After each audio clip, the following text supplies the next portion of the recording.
ಯಾಕಂತಂದ್ರೆ ಇವತ್ತು ಅನೇಕ ಬಡ ಕುಟುಂಬಗಳು ಹಿಂದೂಗಳಿರ್ಬೋದು, ಮುಸಲ್ಮಾನರಿರ್ಬೋದು, ಆ ಮತ್ತು ಬೇರೆ. ಆದರೆ RSS ಹಿಂದೂಗಳ ಪರ ಇದ್ದಿದ್ದರಿಂದಾಗಿ ನೀವು ಹಿಂದೂ ಮಕ್ಕಳನ್ನು ತಯಾರು ಮಾಡಿರಿ, ಬೇರೆದವ್ರು ಬೇಡ.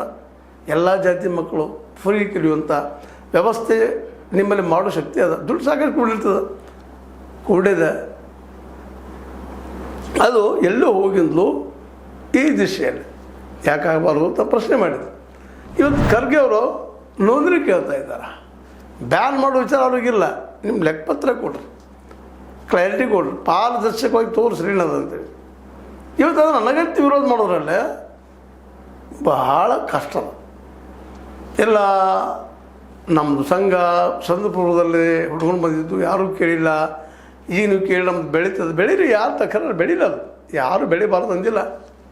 ಸಂಘ ಪರಿವಾರ ಬೆಳಿಬಾರ್ದು ಅಂತ ಏನೂ ಹೇಳಿಲ್ಲ. ಆದರೆ ಕೇಳ್ತಾ ಇರೋದು ರಿಜಿಸ್ಟ್ರೇಷನ್ ಯಾಕಿಲ್ಲ, ಅದಿರ್ತದೆ. ನಿಮಗೂ ಅಕೌಂಟಬಿಲಿಟಿ ಇರ್ತದೆ. ದುಡ್ಡು ಎಲ್ಲಿ ಬಂತು, ಯಾರು ಕೊಟ್ಟರು, ಎಲ್ಲಿ ಹೋಯ್ತು ಅಂತ ನಾವು ಕೇಳಬೇಕಾಗ್ತದೆ. ಅದನ್ನು ನಮ್ಮ ರಾಷ್ಟ್ರದಲ್ಲಿರುವಂಥ ಸಂವಿಧಾನದ ಅಡಿಯಲ್ಲಿ RSS ಇರೋದ್ರಿಂದಾಗೆ ಸಂವಿಧಾನದಲ್ಲಿ ಹಿಂಗಾದ ಲೆಕ್ಕಪತ್ರ ಕೊಡ್ಬೇಕಂತದ, ಕೊಡ್ರಿ.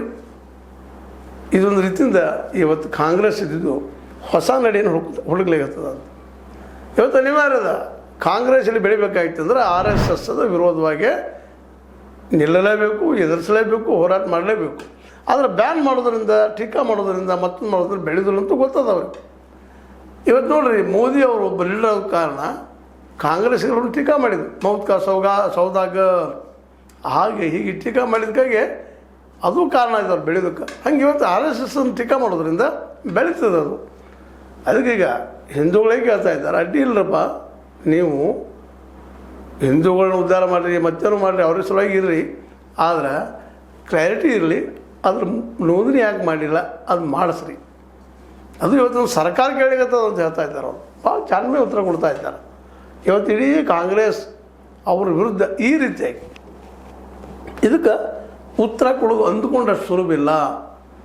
ಇವತ್ತು